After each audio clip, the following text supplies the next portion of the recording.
On est aujourd'hui le mercredi 11 Tammuz et on est le 19 juin.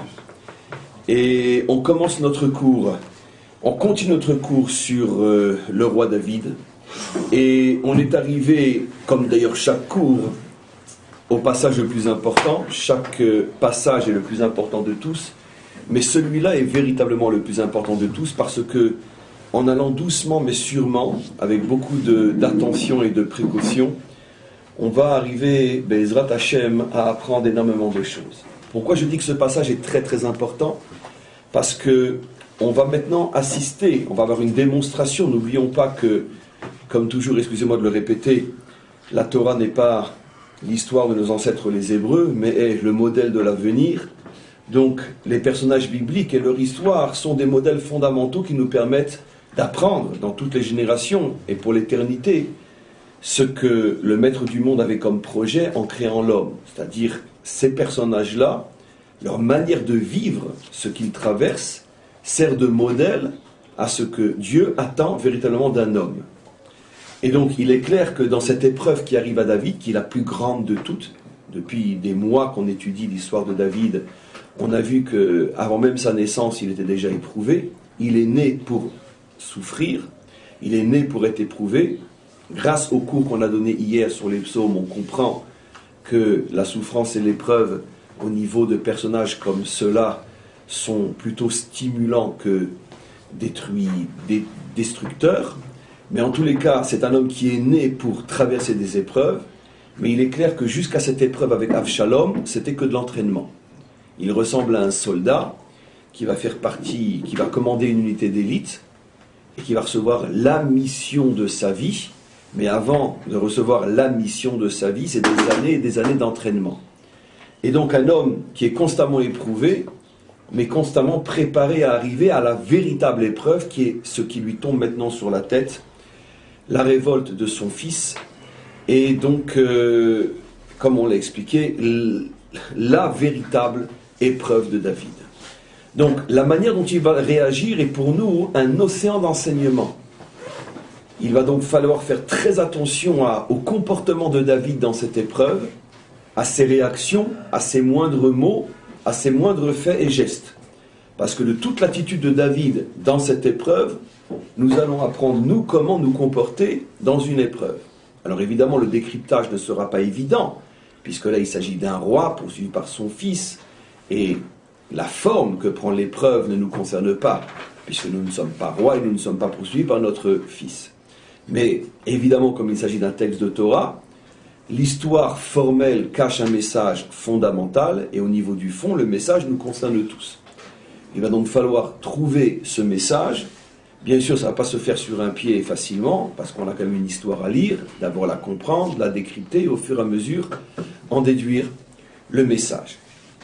Donc, je reviens à ce que j'étais en train d'expliquer. On va donc devoir faire très très attention à la manière dont David réagit à l'épreuve, parce que, comme on le sait, David va se sortir de cette épreuve. Finalement, chassé de Jérusalem par son fils, ayant momentanément perdu la royauté, avec tout ce que cela signifie pour lui, et surtout pour l'avenir du monde. Parce que si Chas Veshalom, David n'avait pas repris la royauté, c'était la fin du monde, puisque ce n'est pas de Avshalom que va sortir le Mashiach. Donc si la lignée royale était restée chez Avshalom, c'était la fin du monde. Pas de Mashiach, pas de fin positive du monde. Donc il est clair que David est ici face à une épreuve qui le dépasse totalement en tant qu'individu. C'est évident, c'est un personnage biblique, donc il n'existe pas pour lui uniquement. Mais l'ampleur de son épreuve, c'est finalement quelque chose qui est à la hauteur de l'humanité tout entière. Donc finalement, on sait qu'il va s'en sortir. Je fais un raccourci maintenant de plusieurs heures de cours. On sait qu'il va s'en sortir. Il va revenir à Jérusalem. Et finalement, Avshalom, ça malheureusement, parce que ce n'est pas vraiment ce qu'il voulait, mais Avshalom va mourir. En tous les cas, ce qui est clair, c'est qu'Avshalom ne va pas rester longtemps roi d'Israël. Donc tout va plus ou moins être mis en place. Ce qui veut dire qu'on a le prototype même d'une épreuve terrible, peut-être celle pour laquelle David est descendu sur terre, mais qui va bien se terminer pour lui, pour le monde et pour l'humanité. Or, comme je le dis toujours, ce n'est pas l'épreuve en tant que telle qui abîme, affaiblit un homme, mais c'est la manière dont il la vit. Personne ne peut venir au nom d'une épreuve qu'il a subie et dire « regardez le résultat », parce que le résultat est entre tes mains et entre tes seules mains. La Torah refuse totalement l'idée d'un homme qui serait soumis à quelque chose d'extérieur qui s'abat sur lui. Tout homme a le pouvoir, donc le devoir, d'être plus fort que l'épreuve. Quand je dis plus fort que l'épreuve, je ne parle pas forcément plus fort physiquement, car quantité de justes sont morts à cause d'une épreuve, par exemple ceux qui sont morts al-Kidushat Hashem, mais la victoire d'une épreuve, elle n'est pas physique, elle est morale et spirituelle. Comment tu es resté roi dans l'épreuve. Et ça, c'est à chacun de nous de le réussir, et personne, absolument personne n'a d'excuse dans ce domaine, bien que ce n'est pas à nous de juger quelqu'un qui se serait écroulé à cause d'une épreuve, car nous ne sommes pas à sa place. À ce sujet, nos maîtres nous ont déjà dit Al tadunet ravrecha achetagi alim komo, ne juge pas un homme tant que tu n'as pas été à sa place. Mais ce que nous devons savoir au niveau de la pensée fondamentale, c'est que jamais Hachem envoie une épreuve à un homme qu'il n'a pas la possibilité moralement et spirituellement de surmonter. Physiquement, c'est déjà entre les mains d'Hachem. On ne sort pas forcément d'une maladie et on ne sort pas forcément d'un danger de mort. Mais moralement et spirituellement, on sort de n'importe quelle épreuve. Donc, David ici, lui, va se sortir complètement de cette épreuve, et moralement, et spirituellement, et physiquement. Ça veut dire que c'est la réussite totale. Donc on va avoir le prototype ici de la plus grosse épreuve qui peut tomber sur un homme. N'oublions pas le premier cours sur Avshalom, où nos maîtres comparent cette épreuve à la guerre de Gog et Magog. Ça veut dire le summum de la difficulté. Et sur les épaules d'un seul homme, encore la guerre de Sodome et Gomorrhe, et la guerre de Gog et Magog, c'est sur tout Israël. C'est sur des millions d'épaules. Mais là, c'est sur une seule épaule. Donc sur une seule épaule, un poids que normalement seul un peuple peut supporter. C'est normal, c'est un roi. Un roi, c'est une neshama klalite. Il contient en lui toutes les forces de son peuple. Mais quoi qu'il en soit, ça reste une épreuve extrêmement difficile.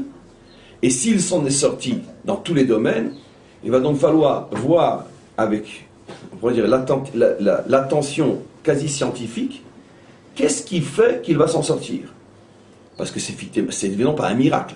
Si Hachem envoie une épreuve à un homme, c'est pas pour que, miraculeusement, sans aucun effort et mérite de la part de l'homme, Dieu le sort de cette épreuve. Parce que si c'est Dieu qui fait tout, alors pourquoi il l'amène dans cette épreuve? Ça n'a aucun sens. Donc il ne fallait pas m'amener, puisque de toute façon c'est toi qui m'emmène, c'est toi qui m'en sors. Donc il est clair que si Hachem me met dans une épreuve, c'est qu'il attend que moi aussi, bien sûr lui aussi, mais moi aussi, je fasse ma quantité d'efforts afin de mériter son intervention à lui aussi. On verra que chez David, on a vraiment l'image parfaite, la quantité d'efforts, et tout d'un coup, l'aide providentielle. L'union des deux, comme à chaque fois. Alors on va maintenant rentrer dans le texte, en prenant un petit peu, bien sûr, d'essence. Merci les Turcs. Amen. Et donc, grâce aux Turcs, on peut dévoiler les secrets de la Torah. Vous voyez comment tout est récupérable dans ce monde. Rien n'a été créé pour rien. S'il n'existe que pour le café, c'était déjà suffisant, surtout un café qui sert à transmettre la Torah. Quoi qu'il en soit, on continue. Donc, Avshalom vient de sonner le shofar, tout Israël se réunit autour de lui, et voilà que ça arrive aux oreilles de David. On est le 14e verset du 15e chapitre du 2e livre de Shmuel. Vayomer David lechol avadav. David dit à ses serviteurs, Asherito, qui sont restés avec lui, puisque la plupart l'ont déjà trahi, dont son plus grand conseiller, ami intime, Achitophel, Kumu venivrecha, levons-nous et partons. Qui lotier la nous pléta, car il ne fera de nous qu'une bouchée, mipne Avshalom, lui Avshalom, si on reste là. Maharul alechet, dépêchons-nous de quitter ces lieux, donc de sortir du palais, de quitter Jérusalem. Peigne Maher, de peur que lui aille plus vite que nous. Veissagnu, et qu'il nous attrape avant qu'on ait eu le temps de s'enfuir, et il fera tomber sur nous tout son mauvais plan, sur nous et sur mes serviteurs. Je continue encore un petit peu. David et toute sa maison, donc toute sa cour, ceux qui sont restés avec lui, s'en vont à pied. Et il laisse ses 10 concubines, l'ishmor abayit, pour garder la maison. On continue encore un petit peu, parce que c'est toujours le même passage. La Torah revient sur le fait qu'il lui semble donc important qu'il est parti à pied. Et après avoir pris suffisamment de distance pour ne plus être vraiment dans Jérusalem, ils se sont tenus à un endroit suffisamment distant, suffisamment loin du palais, pour ne plus être inquiétés par l'arrivée de Avshalom, qui bien évidemment va se précipiter d'abord au palais et ne va pas les trouver. Et c'est ce que David voulait. On s'arrête là. 2 questions énormes, qui sont déjà un début de réponse. Savoir poser une bonne question, c'est déjà les 3/4 de la réponse. Première question, où a-t-on vu, Ribono Shel Olam, maître du monde, où a-t-on vu le roi David, après des décennies de combat, lui qui a commencé à l'âge de 16-17 ans à se battre contre un géant, lui qui n'a jamais rebroussé chemin, lui qui, comme il le dira dans les psaumes, n'a jamais tourné le dos à ses ennemis, n'a jamais pris la fuite, n'a jamais perdu une bataille, a toujours su être le gagnant. Dans ses psaumes, il commence toujours par l'Amnat Sehar, Mizmor le David, le chant du vainqueur. David est le grand vainqueur. David dit, partons, de peur qu'il ne fasse de nous qu'une bouchée. Quoi? D'où tu sais? Depuis quand David s'enfuit? Tu es roi d'Israël à Jérusalem, tu quittes ton poste, tu as peur. Et bien sûr, ne répondez pas, parce que ça serait 100% faux, parce que c'est pas ce que dit le texte, parce qu'il ne veut pas la confrontation avec son fils de peur de le tuer, car il y aura, oui, confrontation avec son fils, et oui, il le tuera, bien qu'il ne voulait pas vraiment le tuer, mais oui, il mourra. Mais confrontation, guerre avec l'armée de son fils, oui, il y aura. Et proposé par David. Simplement, il avait demandé à son général d'épargner son fils. Donc, David n'a pas peur de la confrontation. En plus, je viens déjà maintenant de donner les éléments qui renforcent ma question. Oui, il y aura confrontation. Oui. Et en plus, confrontation, alors que le texte dira que l'armée d'Avshalom est beaucoup plus nombreuse que celle de David.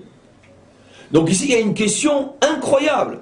David ne va pas hésiter à se battre contre son fils. Il ne va pas hésiter à partir à 1 contre 100. Et il va gagner cette confrontation. David n'a jamais perdu. Comment peut-il dire ici des paroles qu'on ne peut pas attendre et entendre de la bouche de David? Partons, sinon ça va être la catastrophe, il ne va faire de nous qu'une bouchée de pain. Mais c'est faux et ça ne se passera jamais comme ça. Première question importante. Deuxième question fondamentale, depuis quand un roi, lorsqu'il sort de son palais, s'en va à pied? Demandez à nos députés ici et à tous les députés du monde entier, grâce à l'argent de qui il roule en Volvo, en Rolls ou je ne sais qui. Très bien. Grâce à mon argent, à ton argent, etc. En tout cas, ils ont tous une Volvo. Très bien. Le roi David n'a pas un cheval, n'a pas un âne, n'a pas une voiture, il n'a pas un jet. Vous imaginez un roi se déplacer sans avion? En plus, ma question est d'autant plus évidente qu'il veut se dépêcher de partir. Il dit, dépêchons-nous de partir de peur qu'il nous rattrape. Quelqu'un qui se dépêche de partir avant d'être rattrapé, il part à pied. Pour 2 raisons, c'est insensé. Tu es roi d'Israël, tu as des milliers de chevaux, et tu veux partir vite, pourquoi tu pars à pied? Et comment on rentre dans un texte? 2 questions simples, mais une Himalaya. Comment qu'on va se hisser au niveau de cette montagne, c'est-à-dire comment qu'on va trouver la réponse à des questions pareilles. Alors, premier décryptage, premier enseignement. Ici, on apprend de l'attitude du roi David dans le fait qu'il pense qu'à Jérusalem, donc dans son palais, il n'a aucune chance de vaincre Avshalom. On apprend un océan de sagesse, un océan. C'est tellement grand qu'on est fatigué avant de commencer. D'abord, David nous montre par son attitude que David sait que tout ce qui se passe en bas vient d'en haut. Tout de suite, le réflexe spirituel d'un homme en bonne santé, morale et spirituelle. C'est pas Stam une révolte. Qu'est-ce qui se passe? Mais qu'est-ce que tu veux de moi? Il ne vaut même pas Avshalom, c'est pas son problème Avshalom. Qu'est-ce que tu veux de moi? Oui. Et comme qu'est-ce que tu veux de moi, tu m'envoies donc quelque chose à travers ton outil qui s'appelle Avshalom.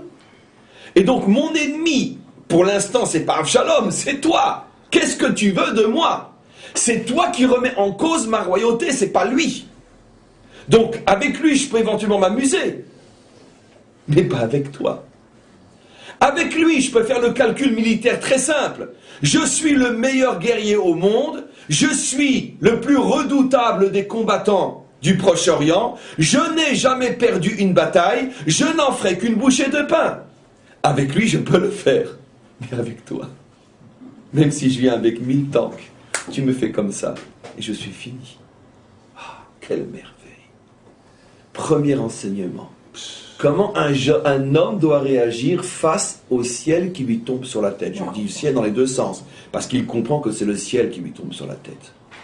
Si tu veux t'en sortir d'une manière profane, c'est-à-dire genre, tu cherches pas le message spirituel dans ce qui t'arrive, tu restes volontairement, parce que tu es lâche et que tu as peur d'analyser vraiment ce qui t'arrive, parce que tu as peur de cette confrontation avec le maître du monde, tu le mets sous le coup de, c'est du déjà vu, et donc tu commences à faire des calculs qui sont eux aussi du déjà vu. Attends, on parle, combien qu'ils sont? Ils sont 10 contre 1, bon moi j'ai déjà gagné des guerres à 1 contre 100. En plus, je connais ceux qui sont avec Avshalom, comme on va le voir d'ailleurs, dans le verset d'après, j'aurais dû le lire aussi, mais comment on va le voir dans le verset d'après, l'élite militaire est restée avec David, ce qu'on appelle les kratis. Krati qui vient du mot couper. Pourquoi on les appelle les coupeurs? Je vous laisse deviner. L'élite militaire est restée avec David. Ça veut dire à eux seuls, ils se battent à 1 contre 1000. Ça irait Matkal. Donc, si David avait fait l'erreur de se dire les Kratis sont avec moi, je n'ai jamais perdu un combat, je vais n'en faire qu'une bouchée de pain. Ça veut dire quoi? Que tu analyses ce qui t'arrive d'une manière horizontale et non verticale, tu vas te faire déchirer. Parce que quand Hachem décide que c'est fini, tu peux toi venir à 1000 contre 1, c'est le 1 qui va gagner. La preuve, d'où David le sait. Quand Hachem a décidé que c'est la fin de Goliath, d'accord, David est venu à 1 contre 1000 et il a descendu Goliath. Donc David ici a le réflexe de la santé spirituelle et morale d'un homme. Ce qui m'arrive d'anormal n'arrive pas stam. Et donc tout de suite il a le bon réflexe. Comme mon problème il est avec Hachem, je ne peux donc plus raisonner, je suis un bon combattant, j'ai la meilleure armée, j'ai les meilleurs tueurs, j'ai les meilleurs coupeurs, ça sert à rien. Contre Hachem tu ne peux rien. Si Hachem a décidé de donner la force à Avshalom, t'es mort. Donc qu'est-ce qu'il comprend? Regardez l'analyse. Après avoir compris, c'est tellement, je m'excuse d'émotion, mais c'est tellement fort que, bon, c'est ça la Torah est vivante. Donc quand on la comprend et transmet, ça fait vibrer. Ce qu'il comprend David, après avoir compris, je préfère appeler ça une prise de conscience qu'une compréhension. Après avoir pris conscience que son ennemi, entre parenthèses, n'est pas Avshalom mais Hachem, tout de suite vient la deuxième analyse. Et qu'est-ce que tu veux de moi? Pourquoi ça m'arrive? Pourquoi ça m'arrive? David fait la bonne analyse. Quelle est la bonne analyse? Regardez ce qu'il fait. Un homme doit apprendre de son épreuve ce qu'on veut lui signifier. Pour l'instant, ce n'est pas encore les conclusions, mais c'est au moins le commencement d'analyse. Parce que la manière dont l'épreuve arrive est en soi le message que le vrai propriétaire de l'épreuve, le maître du monde, veut m'envoyer. quelle forme prend l'épreuve? On revendique ma royauté. Avshalom n'est qu'un outil. Il est tenu par qui? Par le véritable artisan de l'événement qui est Hachem. Donc David comprend, ah, tu en veux à ma royauté, tu veux me signifier que pour l'instant je ne mérite plus de roi, qu'est-ce que je dois faire? Eh bien le contraire de ce que font tous les politiciens dans le monde entier, s'accrocher à son roi. Tu veux pas? Pas de problème, je m'en vais. Oh, qu'est-ce que c'est beau. Qu'est-ce que comprend David? Dans la mesure où cette revendication de ma royauté ne vient pas de Avshalom, qui lui-même ne comprend même pas ce qui lui arrive d'oser faire une chose pareille, c'est manipulé par le haut, celui qui m'a donné la royauté, Hachem, la remet en question, Hachem. Mais qu'est-ce qui arrive à tous les hommes au pouvoir? C'est que je suis arrivé au pouvoir par mes propres moyens, par mes propres mérites. Et qui tu es, toi, pour remettre en cause mon pouvoir? Donc tu es donc un révolutionnaire. Qu'est-ce que fait aujourd'hui, tiens, on parlait des Turcs, qu'est-ce que fait notre brave Turc aujourd'hui? D'accord? Il a décrété que tous ceux qui se réunissent sur la place sont maintenant des terroristes. On leur a donné le statut de terroriste. On a déjà arrêté plus de 70. On imagine leur sort dans les prisons turques. D'accord? Et c'est comme ça qu'on écrase la révolte. Parce que quand ils vont revenir à la maison, on va en laisser quelques-uns revenir. Certains vont par hasard mourir d'une crise cardiaque dans les cellules. D'autres vont revenir à la maison tellement esquintés que les autres vont dire, bon ça on a compris. Donc, comment qu'on s'accroche au pouvoir? Ben, très simple. On a un mot pour ça. Celui qui le revendique est un ennemi du peuple, terroriste. Donc, plus aucun égard à son sujet. Qu'est-ce que fait David? Tout le contraire. Moi, je suis roi par mes propres mérites. Moi, je suis roi par mes propres actions.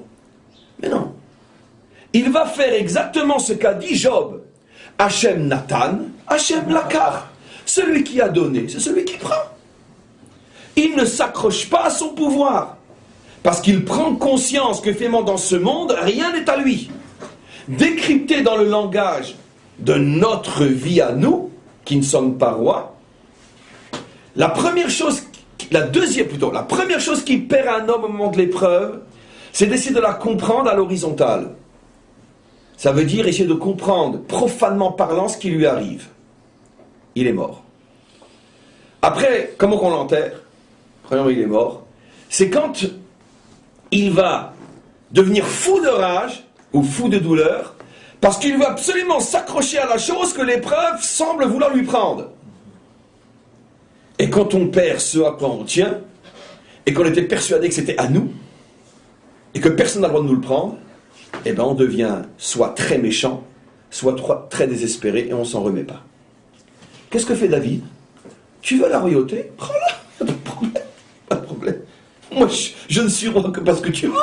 Tu veux pas, j'ai pas de problème, je retourne avec mes moutons, j'ai pas de problème. Je m'accroche pas au pouvoir, le monde ne m'appartient pas. Ni j'éclate de joie quand tu me donnes, ni j'explose de larmes quand tu me prends. Parce que je sais que dans ce monde, tout est éphémère, rien n'est vraiment donné, et donc rien n'est vraiment repris. C'est déjà comme ça qu'on passe une épreuve. Ça me fait penser à la grande Bouria.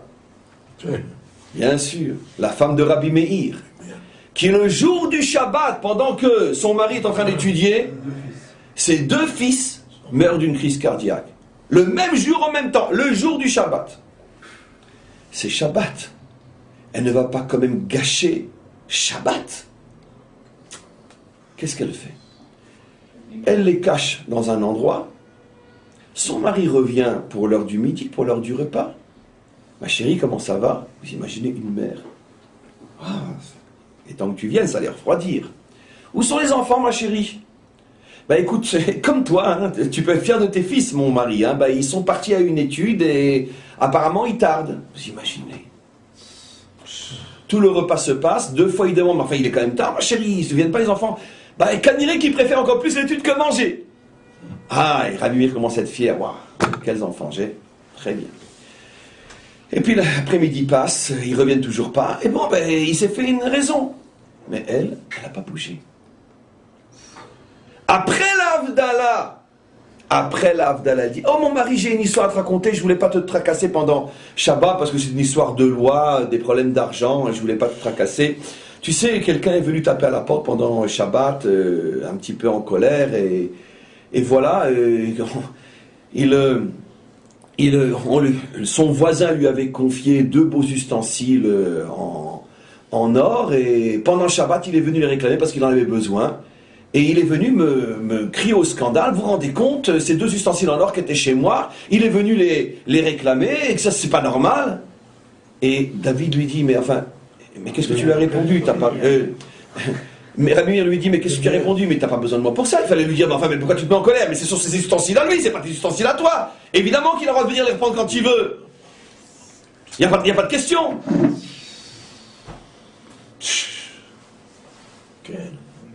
Philosophie. Nous on le dit, mais elle l'a vécu. Quelle force. Et après que Rabbi Meir lui a dit, mais il n'y a pas de problème, il n'y a pas de question. Elle a dit, mon mari, d'accord, ce que tu as dit, c'est pour toi et moi. Il n'y a pas de problème, il n'y a pas de question. Hachem Natan, Hachem Lakar. Celui qui a donné, il a repris. Alors évidemment, ne vous inquiétez pas. D'accord? Ce n'était qu'un cours. C'est simplement parce qu'on a 1 heure à passer ensemble. Il faut bien le remplir. Dans le vécu, évidemment que. Mais, si on ne retient de ça que l'ombre de la goutte de cet océan de vécu, on est déjà venu au cours pour quelque chose. Parce que ça nous aidera un petit peu dans l'existence. Un petit peu. Ça valait déjà tout le déplacement. Et cette goutte, ou cette ombre de goutte, oui, c'est à portée de nos mains. Ça, c'est clair. Maintenant, c'est exactement ce qui se passe avec David. David n'a pas de problème. Hachem Natan, Hachem Lakar. Il nous montre ici que la dernière chose à faire sur terre au moment de l'épreuve, c'est de vouloir désespérément t'attacher à la chose qu'on est en train de remettre en cause, parce que c'est ça qui va te foutre en l'air. Ne t'attache pas, lâche prise. Si tu dois le récupérer, tu le récupéreras. Et regardez ce qu'il a fait David. Il l'a lâché, et finalement, il l'a récupéré. Ça, il ne le savait pas à l'avance, parce qu'il ne connaît pas le film avant qu'il se déroule. Mais il l'a lâché, il le récupère. Et c'est vrai dans toute épreuve. Le Zohar dit, rien dans ce monde ne se perd. Rien. Finalement, l'homme retrouve tout ce qui est à lui. Il n'y a que des mises à côté, il n'y a que des voilements, mais il n'y a pas de perte. Ce qui est à moi le sera toujours, ce qui n'est pas à moi ne le sera jamais. Ce qui veut dire, En Adam nogea bema shemuchan lechavero afilu kemlo nima. Un homme ne peut pas prendre à l'autre ce qui est à l'autre, même pas l'épaisseur d'un cheveu. Ah mais ouais, bon, regardez-moi, j'ai bouffé le monde entier, regardez toute ma maison, ma richesse, mon compte en banque, c'est tout ce que j'ai volé à tout le monde. Tu le crois? Mais si tu savais le nombre d'années que tu vas passer à le vomir, et après tu sais quoi, on te prendra ton vomi, on te fera bouffer pour que tu leur vomisses encore une fois. Non. Chez toi c'est du vomi, tu finiras par tout vomir. C'est pas maintenant, c'est après, c'est pas après, c'est plus tard, mais tu le vomiras tout. Et l'autre, ton vomi se transformera pour lui en or. Tout ce que tu lui as pris, il le retrouvera. Donc, Chaval à la semaine. C'est dommage de se fatiguer à passer des années à prendre à l'autre ce qui n'est pas à toi. De toute façon, tu lui rendras. Mais dans quelles conditions? Ça, David le sait. Donc, si tu veux me prendre la royauté, c'est qu'elle n'est plus à moi, ou qu'elle n'en a jamais été.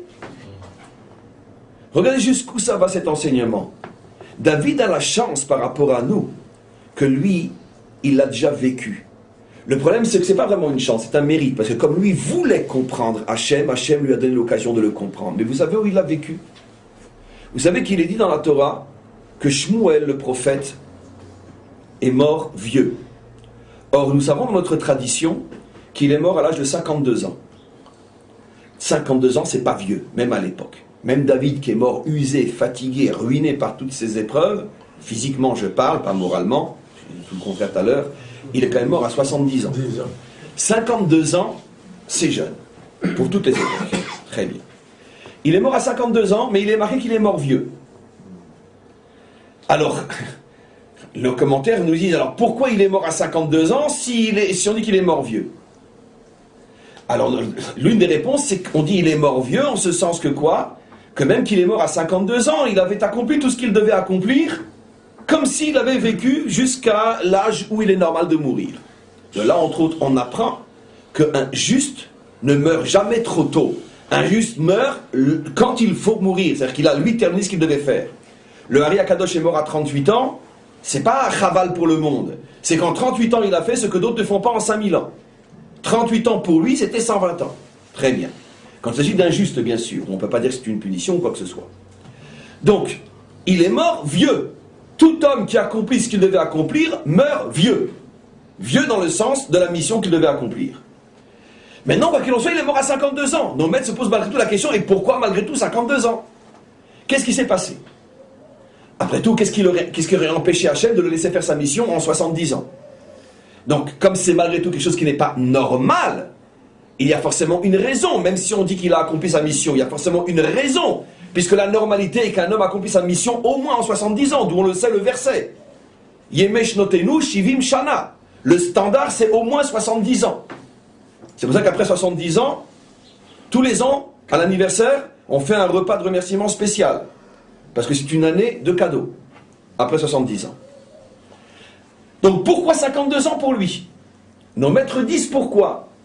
Parce que comme était arrivé, quand il a eu 52 ans, était arrivé le moment de la royauté de David, et était arrivé le moment de la fin de la royauté de Shaoul, dans le ciel, entre parenthèses, était inscrit que la royauté de Shaoul ne durerait que jusqu'aux 52 ans de Shmuel, et à ce même moment commencerait celle de David. Akadosh Baruch Hu n'a pas voulu, ne serait-ce que le temps de prendre en main un cheveu, l'expression du Talmud, n'a pas voulu un cheveu de temps laisser la royauté de Shaoul durer plus que ce qu'elle devait durer. Et c'est pour ça qu'il est mort à 52 ans. Tout le monde, quand ils ont vu Shmuel mourir à 52 ans, on dit, bon, il est mort jeune, Kaniré qu'il a fait vite pour terminer sa mission. Très bien. Il y en avait un qui lui s'est posé la bonne question. Mais pourquoi 52 ans? Hachem, qu'est-ce que tu veux nous faire comprendre? C'est ça, David. Hachem, qu'est-ce que tu veux nous faire comprendre? Pourquoi? Et Hachem lui fait comprendre. Mais parce que est arrivé le temps de la royauté de Shaoul de se terminer, la tienne de commencer. Et ça tombe dans ses 52 ans. C'est-à-dire que David prend conscience que Hachem est prêt à retirer du monde un juste de la dimension d'un Shmuel, à un âge où généralement on ne part pas, tout ça pour ne pas donner à Shaoul un cheveu de plus de ce qui lui revient dans ce monde.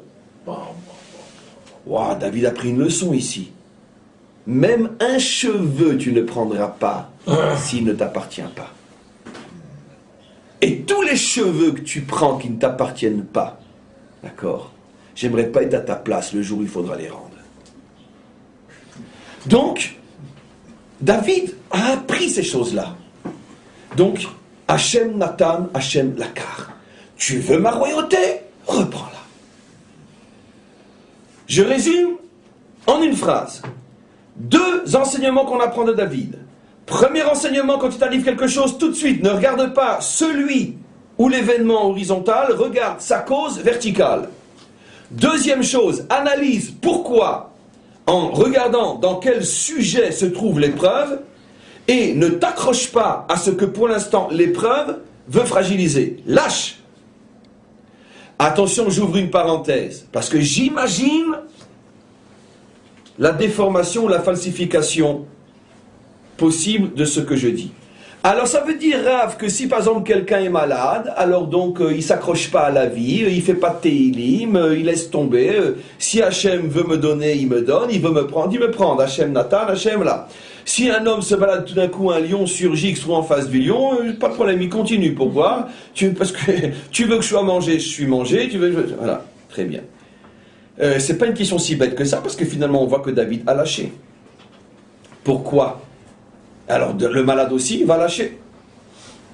Qu'est-ce qui se passe? Quelle est la différence entre le malade qui dirait, ce qui est absolument interdit, bon ben si Hachem veut que je sois malade, je ne m'accroche pas à la vie, et David?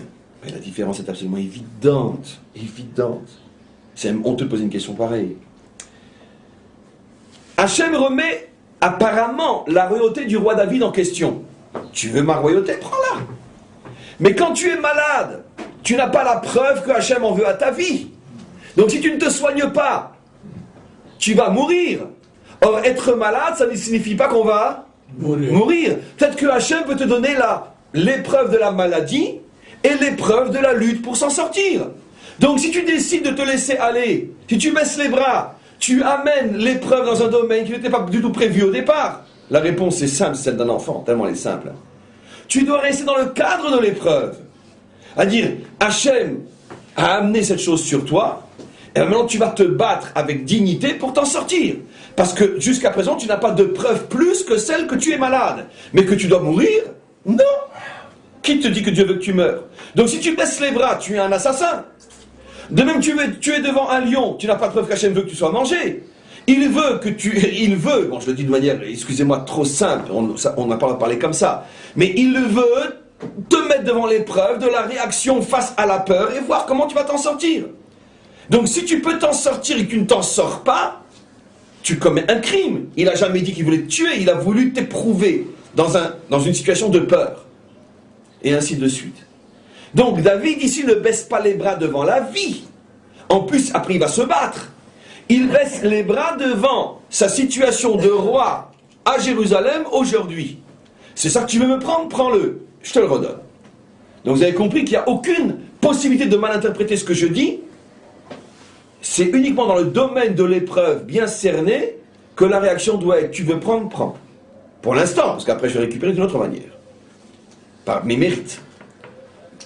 Deuxième question qu'on avait, il sort à pied. Alors là, c'est de la folie, plus encore que la première question. Mais prends un cheval. D'accord? Alors, demande à tous ces ministres et députés qui se font tellement de soucis pour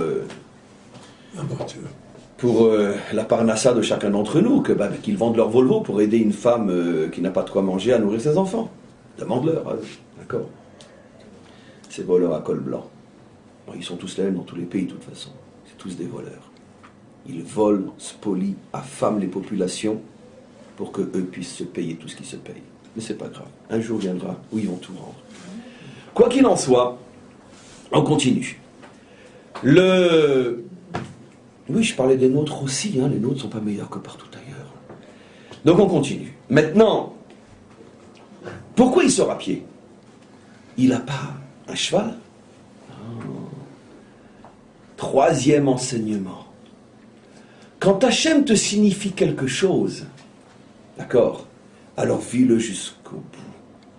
C'est-à-dire, ça c'est le début de la teshuva. Il s'annule, il se brise. Il s'humilie devant Hachem. Sortir à pied quand on est un roi, c'est faire exactement le contraire de ce qu'on était jusqu'à maintenant. Un roi, d'ailleurs, d'après les halachot, sachez-le, c'est ce que disent les commentaires, un roi n'a pas le droit de se déplacer à pied. Aujourd'hui, on dirait sans garde-corps, ou sans voiture. Il n'a pas le droit. Il n'a pas le droit. D'accord? Même Clinton, qui est parti hier prier aux côtés, j'y étais aussi, on s'est croisés. D'accord? Même qu'il n'est plus président, il avait quand même autour de lui des policiers, des gardes du corps, une petite... ne serait-ce que par égard, je ne pense pas qu'on pense qu'il est en danger, je ne pense pas. Mais, par égard, il a été président des États-Unis. Un roi en fonction se déplace à pied? Où c'est qu'on a vu ça? Mais David comprend. À partir du moment où tu remets en cause ma royauté, alors je ne vais pas faire le malin. Où est mon jet? D'accord? Non. Eh bien, je le vis jusqu'au bout. Je te redonne tous les signes de la royauté. Mon kavod, ma gloire, mon argent, tout. Tiens, allez, reprends tout. Tout ce que j'ai le droit de prendre en tant que roi, je le refuse. Je pars à pied. Quand je suis venu, avant d'être roi, je me déplaçais à pied, je n'étais qu'un simple berger. Tu me reprends ce que tu m'as donné, et ben je te rends ton royaume comme un simple berger. Je pars à pied. Ah, mais tu as dit qu'il fallait te dépêcher. Et là aussi, la réponse est évidente. Se dépêcher de faire teshuva. David ne parle pas le langage de ce monde. David, tout son langage est codé. Quand il dit il faut se dépêcher de peur qu'il nous rattrape, il faut se dépêcher de comprendre ce qu'Hachem veut de nous et faire teshuva de peur que la catastrophe nous tombe sur la tête. Et à partir du moment où il part à pied, il n'a plus peur d'être rattrapé. Parce que comme il fait ce que Hachem attend de lui, il sait très bien que Hachem s'arrangera pour retarder Avshalom. Normalement, il aurait dû arriver forcément avant que David ne quitte la ville en partant à pied. Mais comme David part à pied et que Hachem voit que David fait teshuva, qu'est-ce que fait Hachem? D'accord? Tout d'un coup, un accident sur la route de Avshalom, un camion qui s'est retourné, et puis tout le convoi d'Avshalom est bloqué, ça prend 3 heures sur l'autoroute, il a beau téléphoner à Galet Tsahal pour prévenir qu'à cet endroit-là, il ne faut pas prendre la route parce qu'il y a des embouteillages. Non. Voilà. Hachem a mis le moyen de retarder Avshalom, David le sait. Vous croyez que David a peur que physiquement Avshalom arrive plus vite que lui? Non, mais si c'était David, ça c'est fini, on ferme le livre. David ne parle pas notre langage à nous, David. Il ne parle qu'avec Hachem. Faisons vite teshuva, parce que sinon, même si on part en jet, il va nous rattraper. Et si on fait teshuva, même si on part à pied, il ne nous rattrapera pas. C'est pas une merveille? C'est magnifique, hein? C'est magnifique. Moi, ça me lèche bouche bée, je sais pas. En tout cas, vraiment, ce cours est très intéressant. C'est extraordinaire. C'est incroyable. C'est incroyable. Il faut en même temps qu'on donne un cobaye, il faut prier pour que Hachem nous permette d'en retenir au moins une goutte. Parce que vous vous rendez compte, ça c'est de l'homéopathie, une goutte d'un cours pareil. On peut le diluer des milliards de fois. Parce que même des milliards de fois, ça restera tellement fort que... Vous vous rendez compte, si on arrivait à vivre un petit peu comme ça dans la vie, c'est incroyable. Et le problème, c'est que toutes ces forces, on les a en nous. Parce que si on ne les avait pas, on ne nous parlerait pas de cette histoire. La Torah ne parle jamais d'une histoire dont l'homme n'a pas potentiellement les forces à son niveau de la vivre. Sinon, c'est plus la Torah, c'est un livre d'histoire. Ça ne me concerne pas, c'est l'histoire d'eux. Donc ça veut dire qu'on a ces forces en nous de pouvoir avoir ce genre de réaction dans des épreuves. Et donc, il faut vraiment prier pour qu'on puisse avoir ce niveau, Bezrat Hashem. Ok, il nous reste encore 5-10 minutes et puis après on va passer aux questions. J'espère que vous n'avez pas oublié que j'attends vos questions, pareil pour le chat. Et surtout que les questions peuvent fuser après pendant une demi-heure, hein, parce que c'est tout le problème de la réaction face à l'épreuve qu'on a ici. Donc avec un minimum de bon sens, vous pouvez vous servir d'un cours comme celui-là pour poser énormément de questions, même dans la vie de tous les jours. Et ça ne peut qu'enrichir le cours, énormément. Donc c'est vraiment un cours où j'attends des questions, bien que c'est vrai qu'on est tous un petit peu sous le coup de l'émotion, on n'a pas tellement envie de quitter cette émotion, tellement je pense qu'elle est forte. Mais d'un autre côté, il va falloir après redescendre sur le terrain, parce que je pense que les questions peuvent être très enrichissantes après un exposé pareil. On va pour l'instant malgré tout continuer encore 5-10 minutes avant de passer aux questions. Donc on a compris tout ce qu'on a lu jusqu'à maintenant, et on continue. Vechol avadav, ovrim al yado. Tous les serviteurs qui n'avaient pas abandonné David se trouvent avec lui. Vechol akriti, ainsi que les coupeurs. Malbim m'explique et d'autres, les coupeurs, c'est le nom qu'on donnait à son unité d'élite, que quand il se battait avec quelqu'un, il le coupait en morceaux. Vechol akriti. Vechol apleti. Pleti, c'est les mouflaïm, ça veut dire l'élite intellectuelle, était restée avec lui. Bien que beaucoup l'avaient déjà quitté. Le plus grand de l'élite intellectuelle l'avait quitté, Achitophel. Mais il en avait gardé beaucoup avec lui. Donc il n'est quand même pas, on pourrait dire, tout seul. Grâce à Dieu, la Torah met en évidence qu'il a avec lui malgré tout un bataillon de soldats invincibles. Il a avec lui malgré tout des penseurs, des gens intelligents avec lesquels il va pouvoir réfléchir et réagir.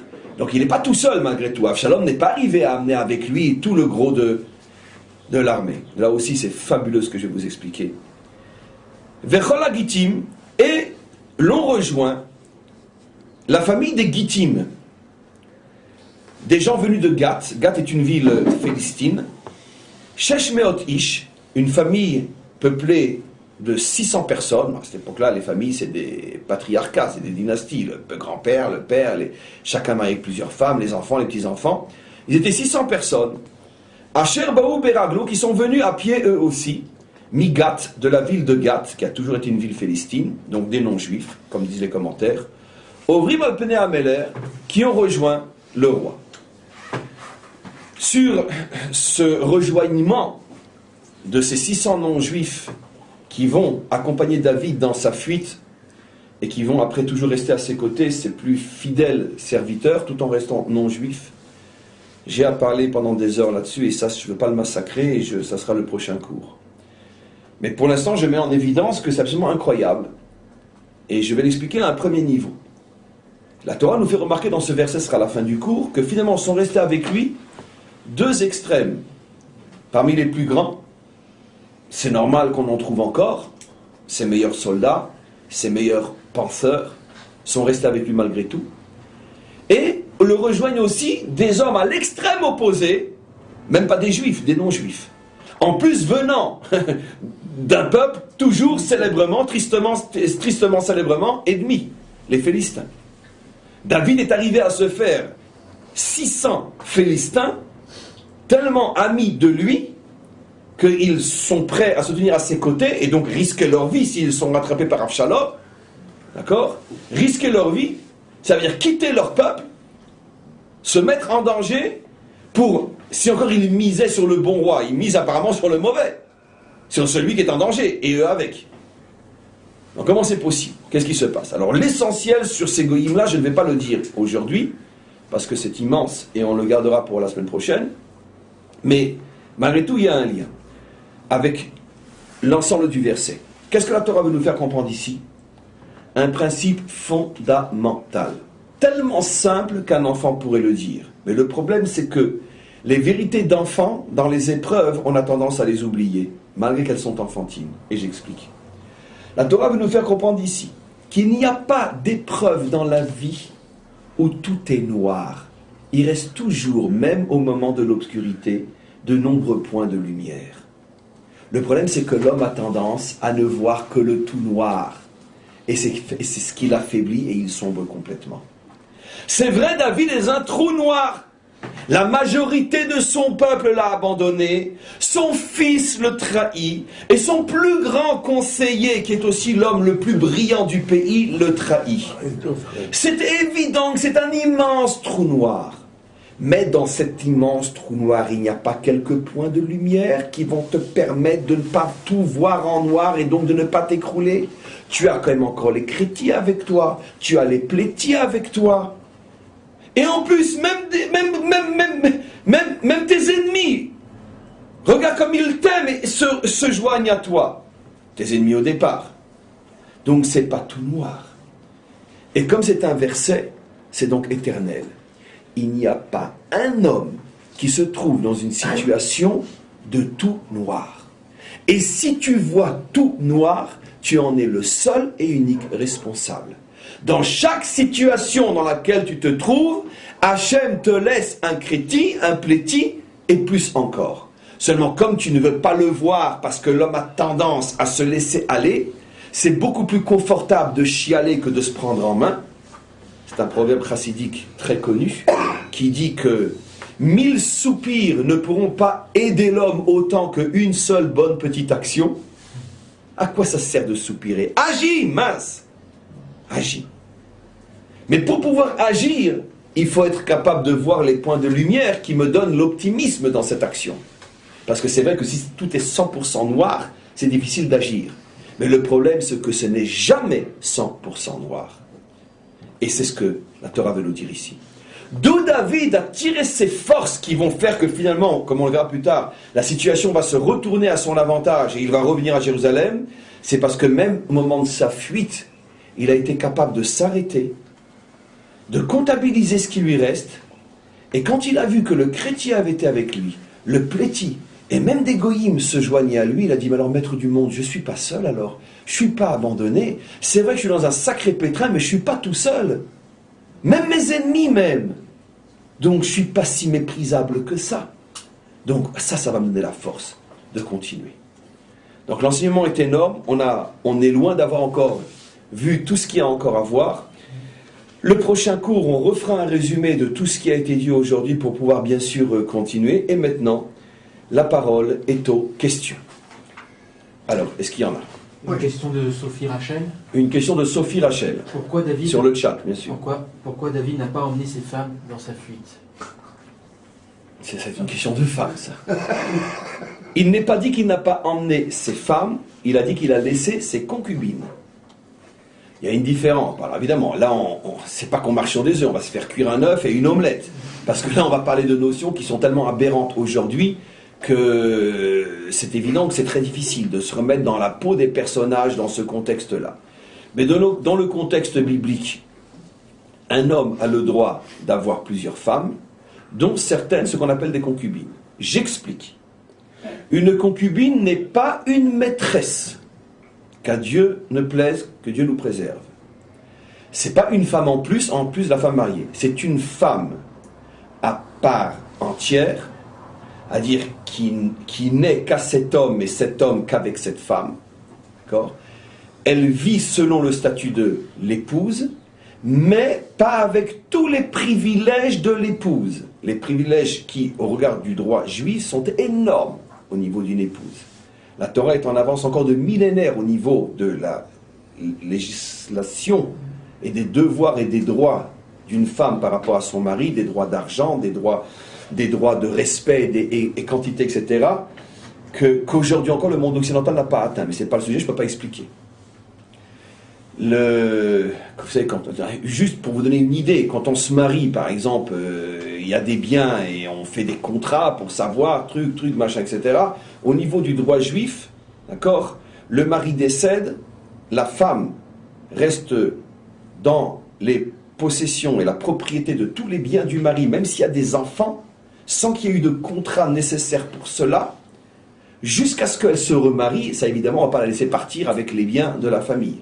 Sauf sa part telle qu'elle est écrite dans la Ketouba. Mais tous les biens du mari dont elle a besoin pour vivre restent sous sa possession et son utilisation malgré le fait qu'il y a des enfants, tant qu'elle reste veuve. Cette loi a été émise dans le judaïsme il y a 3500 ans. Il n'y a pas un État moderne qui l'a, cette loi-là, aujourd'hui.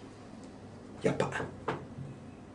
D'accord ? Très bien. Mais bon, je ne vais pas commencer à prouver ce qu'est la Torah, mais il serait bon un jour peut-être que le monde apprenne à savoir ce qu'est la Torah. Il la regarderait peut-être un petit peu d'une autre manière. Parce que c'est vrai que la Torah n'est pas qu'une religion. La Torah traite de tous les aspects socio-économiques, politiques de l'existence. Et dans le domaine, par exemple, familial, la Torah est en avance encore sur la société, même suédoise. Mais peu importe. Maintenant, je reviens... Non, c'est pas mon exemple suédois, parce qu'il n'y a plus de Suédois aujourd'hui. Il y en a encore des Suédois aujourd'hui. Il y a encore des Suédois, des blonds yeux bleus, ça c'est encore des Suédois. Alors maintenant on continue. On continue. Maintenant, regardez. La concubine c'est quoi? C'est une femme qui, sur le plan humain, sur le plan couple, vit à part entière comme une épouse, mais n'a pas les privilèges inimaginablement grands qui ont été donnés à une épouse en bonne et due forme. Vous me demanderez alors, et pourquoi cette différence? D'accord? Je vous réponds d'abord, aujourd'hui même une véritable épouse n'a pas le statut et les droits qu'une épouse juive a d'après la Torah. Donc même le monde occidental n'est pas à ce niveau-là. Et deuxièmement, c'est le choix de cette épouse. Ça veut dire que le mari n'est pas obligé de s'engager de la même manière avec toutes ses femmes, ne serait-ce que parce qu'il n'a peut-être pas les moyens. Donc il ne peut pas promettre des choses qu'il ne pourra pas respecter. Donc, à certaines, à l'époque de la polygamie, chose qu'on ne peut plus comprendre aujourd'hui, il pouvait prévenir une femme, personne ne t'oblige à m'épouser. Mais sache que moi, je ne peux pas trahir ta confiance, regardez comme je l'explique, je ne peux pas abuser de ton espoir, sache qu'en cas de décès ou quoi ou cache, tu ne pourras pas avoir les mêmes droits que l'autre parce que ce que j'avais, je l'ai déjà promis aux premières. Tu acceptes, marie-toi, tu acceptes pas, non. Mais une femme peut se dire, écoute-moi, soit j'ai de l'argent, je t'épouse pas pour tes biens, soit tes biens, je m'en fous parce que je t'aime toi, et je te veux toi. Et ton amour, ton intelligence, tout ce que tu vas m'apporter, et ce que je vais t'apporter, bien sûr, ça me suffit. Et je t'épouse pas pour après, je t'épouse pour toi vivant, pas pour toi mort. Et donc, je fais le choix de n'avoir le statut que d'une pilakshim en hébreu. Mais maintenant que tu as accepté, c'est un mariage en bonne et due forme, et donc c'est une femme tout à fait respectable. Quoi qu'il en soit, David Améler est parti avec ses épouses 100% légales, et il a laissé celles qu'on appelle les pilakshim, comme dit le texte. Maintenant, pourquoi a-t-il laissé les pilakshim? Parce qu'il ne pouvait pas imaginer un seul instant, évidemment, ce qu'Avshalom allait en faire, les violer. Il les a laissés pour la raison qui est évoquée dans le verset, l'ishmor et abayit, pour garder la maison, comme pour dire et signifier d'abord à lui et à Avshalom, est-ce qu'il y a un espoir de revenir? Est-ce qu'il y a un espoir de conciliation? Est-ce qu'il y a un espoir de retour? Acte purement davidien. David est un homme de paix, un homme qui cherche avant tout l'arrangement plutôt que la solution finale. On l'a vu dans toutes ses réactions avec Shaoul. S'il y a une possibilité à l'amiable, pourquoi se disputer? Donc David laisse ses 10 concubines afin de transmettre un message à Avshalom.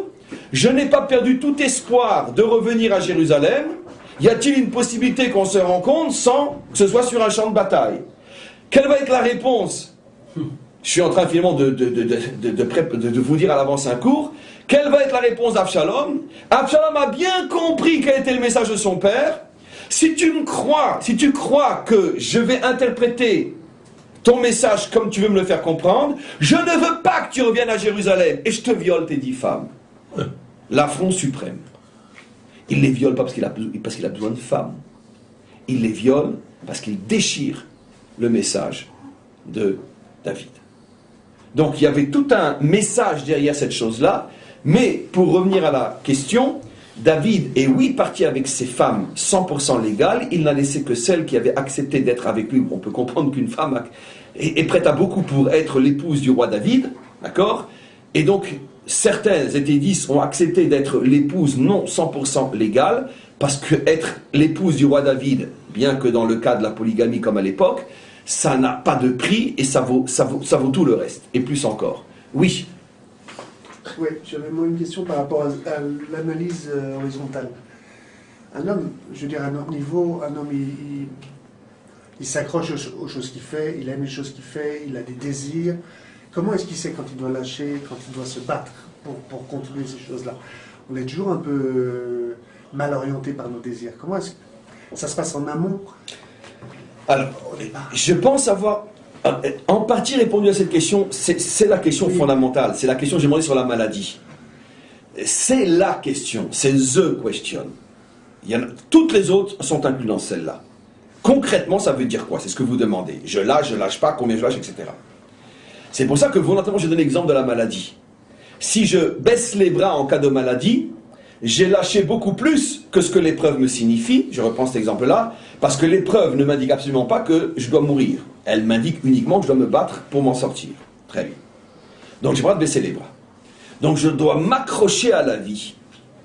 Mais, ça veut dire quoi concrètement maintenant? Je donnerai la réponse simple suivante, qui est une réponse test, une réponse clé, qui ouvre généralement toutes les portes fermées dans ce genre de situation. Le critère de savoir jusqu'où je dois me battre est très simple. Si mon combat me rend malade au point de friser ou sombrer dans la tristesse et le désespoir parce que je ne vois pas les résultats que j'espère, je peux être sûr et certain que mon combat était un combat de trop. Se battre dans l'épreuve, à condition que je garde le courage, la joie et l'optimisme. Et surtout la confiance, que tout est pour le bien. À partir du moment où, et ça, on le ressent vite, je me sens envahi de désespoir. Mais mince, mais pourquoi il ne me le donne pas? Ou mince, pourquoi il me le prend? Et que le désespoir engendre colère et autodestruction de soi, c'est la preuve absolue que j'ai fait fausse roue dans mon combat. Parce que la victoire d'un homme doit être d'abord et essentiellement morale. C'est-à-dire, d'accord, j'ai pas peur de l'épreuve, elle ne me mettra pas à genoux, je ne perdrai pas ma confiance ni en moi, ni en Dieu, ni en la vie. Je serai le plus fort. Et si je dois m'en passer, je m'en passerai. Un point, c'est tout. Tant qu'un homme est dans cette situation-là, il doit se battre. Dès qu'il sent que la colère l'envahit, les doutes sur Hachem, le pourquoi, et pire encore que la colère, le désespoir et la mort intérieure, tu peux être sûr que tu fais fausse route.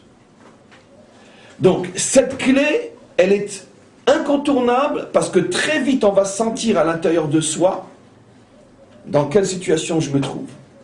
On ne peut pas faire semblant de garder l'espoir et on ne peut pas refouler une tristesse ou une colère. Ça sort en nous et ça va être mon critère. Vous comprenez ? Donc, globalement, je pense avoir répondu à la question.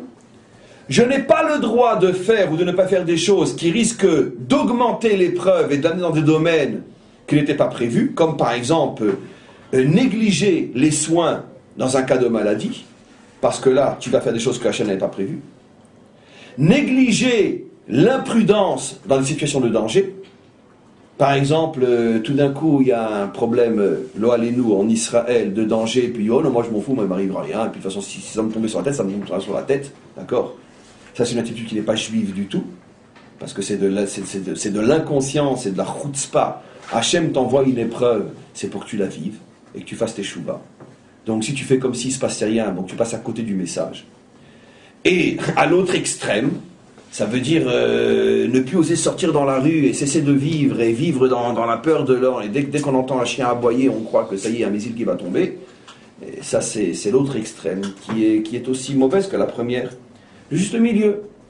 Il y a un danger, on doit suivre les directives en période de danger, mais ça ne m'empêche pas de vivre, d'être heureux, d'être content et de savoir que de toute façon tout ça, ça passera un jour et de toute façon le peuple juif sera encore longtemps là après que tous ces imbéciles n'aient même plus trouvé de place dans les musées parce qu'on n'en voudra même pas tellement ils sont nuls. Et donc voilà, c'est un petit peu comme ça qu'on doit vivre. Oui. Alors, en fait, ce que vous avez voulu nous dire, en fait, c'est finalement que l'homme, à l'instar du roi David, doit faire... Parlez plus fort dans vos questions, les amis, parce que ces questions sont enregistrées aussi. Ce que vous avez voulu nous dire, en fait, oui, c'est que, finalement, à l'instar du roi David, chaque homme doit faire Cheshbon Nefesh, c'est-à-dire comptabilité ses actions. Oui. Ok. Et en même temps, vivre une période de retraite pour se questionner et se poser des questions par rapport à son lien avec Hachem. Oui, en période d'épreuve, en période de difficulté. On parle toujours d'épreuve, mais en vérité... C'est un roi, c'est la malchoute. Alors, c'est-à-dire, on peut abandonner même la malchoute pour cette attitude-là. Oui, mais parce que... Attention. Le fait que David abandonne la malchoute ne signifie pas que la malchoute est perdue. David a l'attitude saine de nul n'est irremplaçable. Ça veut dire que c'est pas la royauté d'Israël qui est remise en cause. C'est lui en tant que roi. Ça aussi, réaction extrêmement saine d'un homme de pouvoir. Vous comprenez ? D'accord ? Quand juste... Bon, maintenant il a un petit peu arrêté parce que ça devient trop ridicule, mais il n'y a encore pas si longtemps que ça, à chaque fois que Assad prenait la parole, il disait le peuple syrien refuse de négocier avec les terroristes. C'est qui le peuple syrien ? C'est qui ? Alors que 90% du peuple syrien est en train de se révolter contre toi. Mais parce que moi je suis le peuple syrien. Bon, c'est en rien par rapport à ce que le Libyen disait. Le Libyen disait qu'il n'a même pas besoin de se justifier, puisque je ne sais pas comment il avait trouvé une formule géniale. Le peuple s'aimait. Non, mais enfin, c'est ce qu'il avait dit, mais il avait trouvé une formule, on dirait qu'il avait appris en France à parler, celui-là. Une formule pour dire finalement le peuple c'est lui, mais même s'il n'y a plus que lui en Libye, le peuple est là, quoi. Extraordinaire. Donc ça, ça veut dire que... Bon, enfin bref. Quoi qu'il en soit, David ne lâche pas la royauté. Il lâche sa royauté. Il lâche sa royauté. Donnons un exemple, grâce à cette discussion. Imaginez-vous au combat, quelqu'un qui est responsable de l'armée ou d'un bataillon, et donc la responsabilité est énorme. Aurait-il le droit, tout d'un coup, à cause de différentes difficultés qu'il traverse, de se dire, bon, ben écoutez, moi je lâche, c'est pas pour moi, apparemment je suis pas à la hauteur, je lâche. Sans qu'on l'ait remplacé, bien sûr. Évidemment que non. Parce que là, c'est pas lui qui lâche, c'est la nation qui lâche. Parce que s'il n'y a plus personne à la tête de l'armée, et donc il n'y a plus de nation. Donc là, c'est déjà un raisonnement qui dépasse tes compétences. Toi, t'es là, jusqu'à ce que tu sois remplacé, fais ton boulot. David quitte la royauté comme on va le voir d'ailleurs de manière extraordinaire, ça va être fabuleux dans quelques versets, parce que pour l'instant, il y a un autre roi. Pour l'instant, le peuple s'est doté d'un nouveau roi. La majorité, comme dit le verset, comme dira David, la majorité pour l'instant est avec Avshalom. Et comme on a un principe donné dans la Torah elle-même, Acharei Rabim La'atot, la majorité fait force de loi, automatiquement, comme dans une démocratie, c'est intéressant, on va voir de la bouche de David que la royauté d'Israël a des formes très démocratiques, c'est ce que David va dire, puisque pour l'instant la majorité est avec Avshalom, donc pour l'instant ma royauté n'a plus de raison d'être. Donc c'est pas que j'abandonne Israël, j'abandonne mon poste en tant qu'individu, mais Israël a toujours un roi, c'est Avshalom.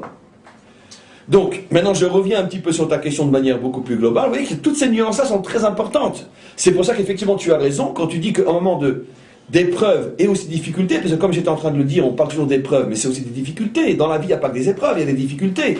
Les difficultés ne sont pas des épreuves.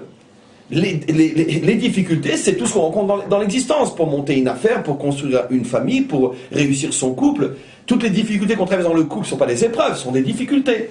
Mais c'est toujours le même principe. Il faut, quand on sent que vraiment ça bloque, quand on sent que les choses sont remises en cause, d'accord ? Eh bien, il faut savoir prendre du recul. Il faut savoir lâcher du lest.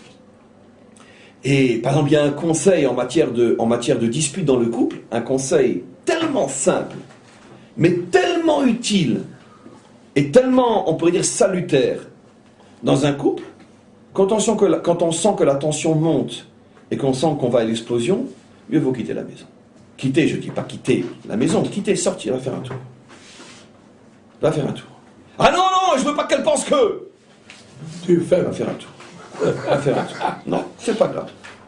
C'est pas défendu de ne pas être sfarad à ce moment-là. T'as pas besoin d'avoir le dernier mot. Tu peux être ashkénaze aussi. Tu te la fermes, tu t'en vas. C'est très important. Pourquoi ?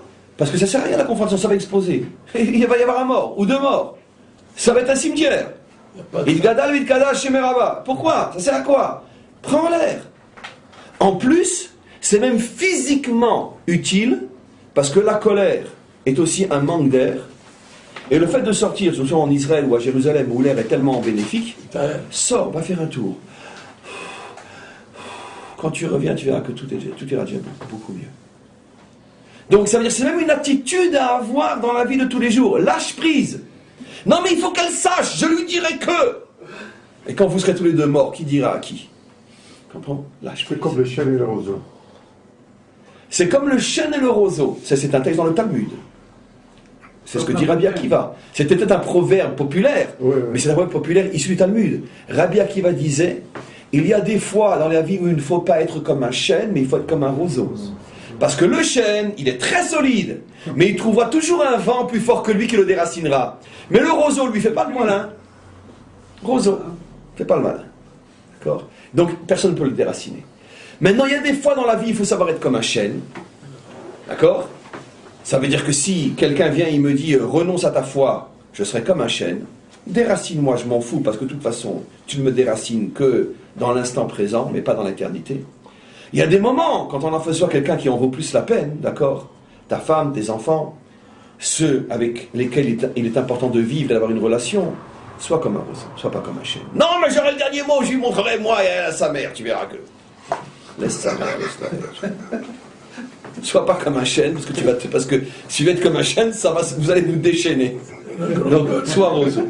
Comprenez ? Donc, c'est vrai, maintenant, c'est vrai en tous les domaines de la vie.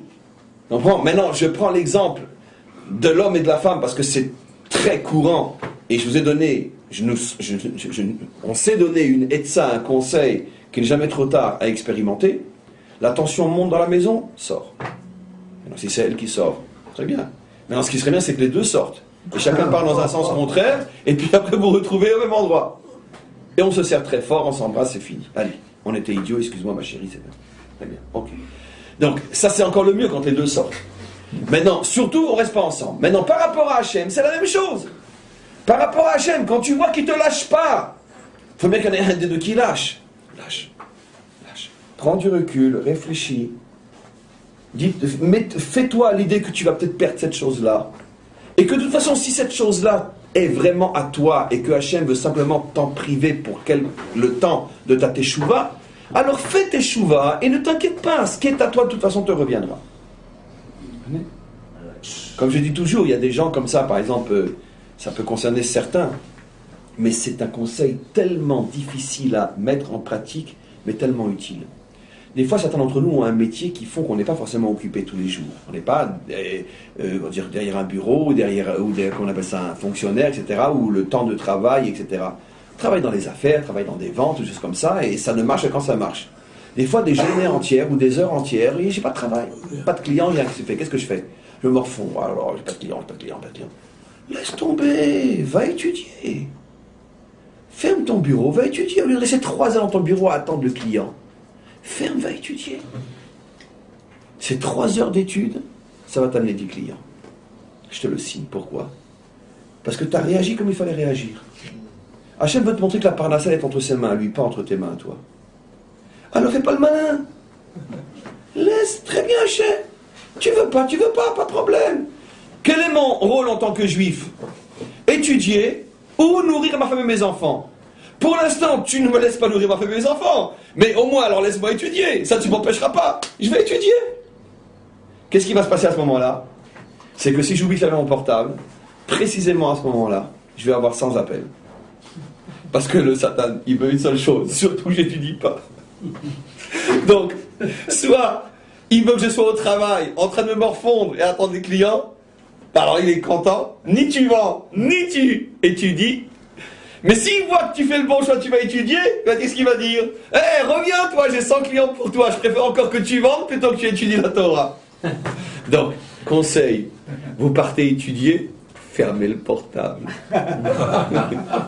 Parce que vous pouvez être sûr qu'à ce moment-là, vous pourrez gagner l'épreuve dans tous les domaines. C'est des petits trucs dans la vie qui sont tellement importants. Mais croyez-moi, une fois qu'on a ces réflexes-là, mais on devient invincible. On ne peut plus se faire avoir.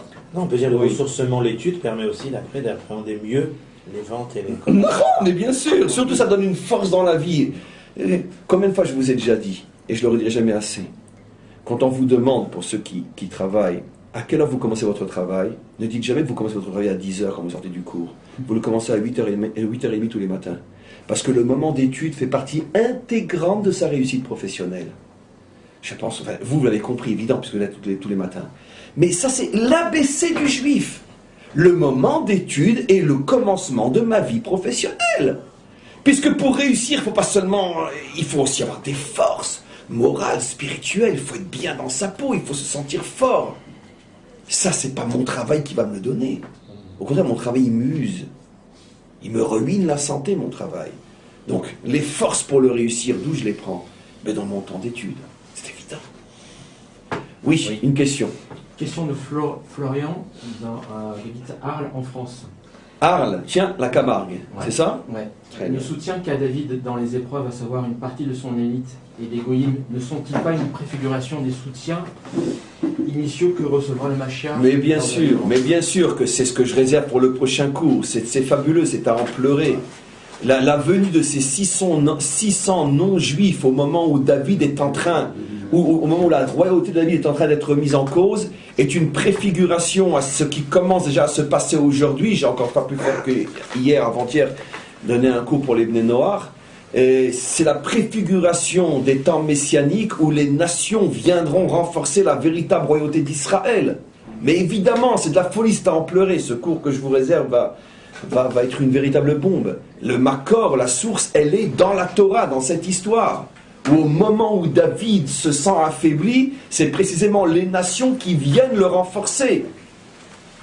Et pas pour se convertir, pour être à ses côtés, ce qui est l'un des aspects de la délivrance finale. Où les nations en tant que telles vont se mettre du côté du bon côté, du côté du roi David, pour être prêts à se battre contre les ennemis du roi David. En l'occurrence ici c'est Absalom. Et donc, il y a aussi, d'une certaine manière, mais ça je le redirai, mais bon, parce que je ne sais pas me taire, une préfiguration aussi au fait que dans le contexte de l'histoire, les nations viennent se mettre du côté du véritable pouvoir d'Israël pour l'aider à lutter contre le faux pouvoir d'Israël. C'est aussi une préfiguration au fait que viendront un jour les nations aider Israël à retrouver sa véritable dimension politique, qui est du type David Ameller et non du type tout ce qu'on connaît jusqu'à aujourd'hui. C'est-à-dire que les nations diront à Israël, mais redevenez ce que vous devez être, arrêtez de vous faire diriger par un pouvoir qui n'a rien de juif, qui fonctionne selon un mode occidental, car le mode politique aujourd'hui en Israël est un mode emprunt du monde occidental. Absolument. Et donc, il va falloir qu'Israël retrouve sa propre dimension, sa propre structure politique, issue de la Torah et non de... Et le PLS, ce sont les nations qui vont nous faire prendre conscience de ça, comment on va le voir, mais je ne vais pas en dire plus parce que c'est un cours trop beau, et je préfère le réserver. Encore une question, on arrête parce que je suis épuisé. De Aviva de Toulouse. Oui, Aviva de Toulouse. On a posé déjà des actes irrémédiables en partie sur une action. Comment on fait pour rectifier? Comment on fait pour rectifier? Comment on fait pour rectifier ce qu'on a déjà mal fait? C'est le miracle de la Teshuvah. La Teshuvah a un pouvoir réparateur surnaturel. Ça veut dire que, encore une fois, qu'est-ce que je suis en train de dire? Je suis en train de dire qu'il ne faut surtout pas avoir un raisonnement rationnel, qui est l'anti-raisonnement tchouvaïque par excellence. Le raisonnement rationnel est, j'ai déjà tellement abîmé dans ma vie, comment je peux m'en sortir? Donc, je n'essaie même pas de m'en sortir, donc je sombre dans le désespoir. C'est exactement ce que le Yetzer Hara veut que tu penses, dises et conclues. Il veut que tu penses cartésien. Et cartésiennement parlant, il y a de nombreuses situations dont on ne peut pas voir l'issue. Qu'est-ce que c'est le miracle de la Teshuvah? C'est qu'il existe des forces et des surprises dans l'existence qu'on ne peut pas prévoir parce qu'elles viennent d'en haut d'une manière surnaturelle. Et elles peuvent tout réparer. Et pour ça, il faut y croire. Et le miracle de la Teshuvah, c'est dire, voilà, j'arrête de raisonner, j'arrête de penser, j'ai fait, j'ai pas fait, j'ai pas fait, j'ai fait. C'est fini, je sais pas. Hachem, aide-moi. Et moi, je fais ce qu'il faut faire pour. J'y crois, je fonce. Et on voit au fur et à mesure que se résolvent des problèmes d'une manière qui n'est pas du tout cartésienne, qui sont de l'ordre du miracle, mais qui font que les choses, après, finissent par s'arranger. Ça, c'est le miracle de la Teshuvah. Donc, d'un côté, le Ramban, il écrit quand même tout un ordonnancement de la Teshuvah, etc. Non, la Teshuvah... Il met de la rationalité dans la Teshuvah. Oui, mais parce que la Teshuvah, c'est parce que là, je ne suis pas en train de parler de la Teshuvah, ce que c'est. La Teshuvah, elle aussi, a ses propres normes. C'est pas du n'importe quoi. C'est pas de la confession. J'ai fait, j'ai pas fait, etc. Est-ce que je peux recommencer? C'est pas ça. La Teshuvah, c'est tout un système engageant l'homme avec des règles précises qui font qu'on considère que oui, la Teshuvah est sérieuse. Mais ce que je veux dire, Olivier, c'est que la Teshuvah, telle qu'on doit la faire, mais c'est pas le sujet aujourd'hui, a le pouvoir de révéler des forces complètement surnaturelles qui peuvent réparer ce que aucune logique au monde ne pouvait espérer et comprendre, voir se réparer. On arrête ce cours merveilleux pour aujourd'hui.